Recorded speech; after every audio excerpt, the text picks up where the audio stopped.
bila dia nak makan ubat dan selawat kan. Kita makan ubat je. Bismillah. Buka puasa, bismillah.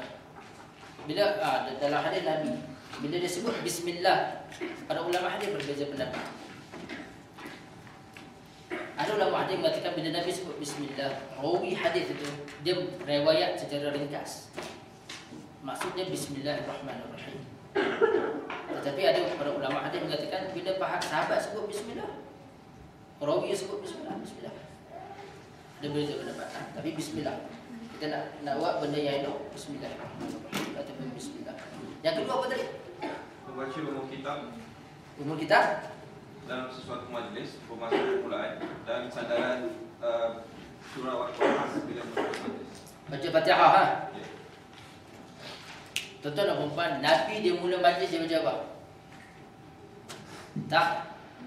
Tahmid. Alhamdulillah. Itu yang sahih daripada Nabi sallallahu alaihi wasallam, yang sabit daripada Nabi sallallahu alaihi wasallam. Dia mula apa? Dia mula bercakap, dia mula alhamdulillahirabbil alamin. Dan surah Al-Asr ini sebagai penutup, hadis itu dipertikaikan. Sebagian ulama mengatakan hadis itu hasan, sebagian ulama mengatakan hadis itu dhaif. Cuma Al-Imam Ibn Taymiyah dia berpegang kepada pendapat di dalam Sahih Ibn Hibban dan juga Ad-Darqutni, Nabi SAW ni, dan sebelum selesai gathering dia akan baca satu doa.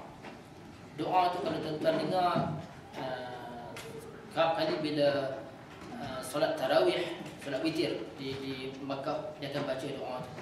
Dan saya juga kerap baca doa tu dalam khutbah. Allahumma qsim alaina min khashyatika ma tahulu bihi bainana wa bain ma'siyatika. Itu doa. Doa itu Ibn Taymiyah mengatakan pada dalam seterusnya. Doa itu Ibn Taymiyah mengatakan berpandukan pada hadis ini, sebelum Nabi tutup majlis dia akan baca doa itu. Itu sahih. Cuma baca surah Al-Asr ini hadis itu dipertikaikan oleh sebahagian ulama. Yang ketiga, Fatihah tadi kita sebut Nabi mula dengan alhamdulillahirabbil alamin. Sebab tu satu lagi berkenaan dengan alhamdulillahirabbil alamin ini, Nabi mula khutbah alhamdulillahirabbil alamin. Walaupun khutbah raya. Kita khutbah raya di Malaysia selalu orang mula dengan apa? Takbir. Sebenarnya dalam khutbah raya juga yang lebih tepat, lebih sesuai dengan sunnah Nabi SAW, Nabi mula dengan alhamdulillahirabbil alamin. Khutbah Jumaat ataupun khutbah raya. Itu juga utama. Sebab tu tuan-tuan dan puan kalau pergi tempat lain di dunia ni juga, dan juga tuan-tuan mungkin pernah dengar khutbah raya Masjidil Haram, dia akan mula dengan alhamdulillah, dia tak mula dengan takbir. Sebab itu lebih tepat dengan sunnah Nabi. Yang ketiga tadi Yasin Mubin. Yasin Mubin ni, perkataan Mubin ni yang nyata. Dia ada 7 tempat dalam surah Yasin itu, dia penghujung adalah Mubin. Bila sampai ayat ni dia baca doa. Kita punya pendirian ialah berpandukan kepada hadis yang mutawatir daripada Nabi SAW. Nabi bersabda, "Man amila laisa alaihi amruna fahuwa radd." Sesiapa yang mengamalkan satu amalan yang bukan daripada amalan kami, kerja buat kami, fahuwa radd, maka amalan itu tertolak. Ada sandaran dalam hadis Nabi ya? Nabi buat tak? Okay, kita pada kuliah tajwid itu pun kita tahu malam Jumaat ni memang Nabi tak baca Yasin. Apa Nabi baca? Nabi baca surah. Kita kadang-kadang tuan-tuan dan benda ni sensitif lah. Tapi kita bukan tak bagi orang baca. Cuma dia dah sampai satu tahap Yasin ini, kita utamakan sampai dia menjadi satu kewajipan. Tak boleh tak buat, kena buat. Itu yang jadi masalah. Sebab kita telah mengadakan satu benda yang Nabi tak ada kan. Kita mewajibkan pula benda itu sampai tahap itu. Mungkin dia tahu tak ada tempat yang wajib kan. Tapi cuba tuan-tuan. Tuan-tuan jadi ustaz boleh ceramah sikit-sikit ni. Kan? Kalau ada masjid telefon, saya tak sebut masjid tempat lain, masjid tempat saya. Kan? Tempat saya yang saya tahu di Pulau Pinang, seberang Perak. Kalau ada masjid telefon ustaz boleh bagi ceramah. Saya malam ni tak boleh, malam Jumaat tu. Malam Jumaat tak boleh, kami buat Yasin. Dia tak boleh. Dia sampai tahap dia tak boleh buat apa, mesti baca Yasin. Itu masalah. Sebab apa? Sebab dia mengadakan sesuatu yang Nabi tak pernah. Dia mensyaratkan sesuatu yang Nabi tak pernah syarat. Jadi kan Yasin Mubin tadi pun, kita berbalik kepada hadis tadi. Nabi buat.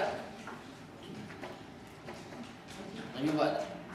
Sebab benda-benda begini dia mesti berpandukan kepada sandaran daripada sunnah Nabi sallallahu alaihi wasallam. Yang terakhir apa dia tadi? Uruf dalam persoalan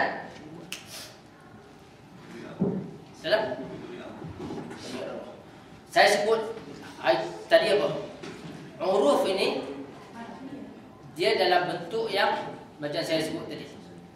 Uruf tak berlaku di dalam ibadah khususiyah. Kita tak boleh kata kami di Malaysia kalau mati orang kami buat macam ni. Gambar di Pakistan, di Arab Saudi tak buatlah, tapi kami di Malaysia buat macam ni. Dia amalan Islam ni dia tak bersifat localized begitu. Itu satu.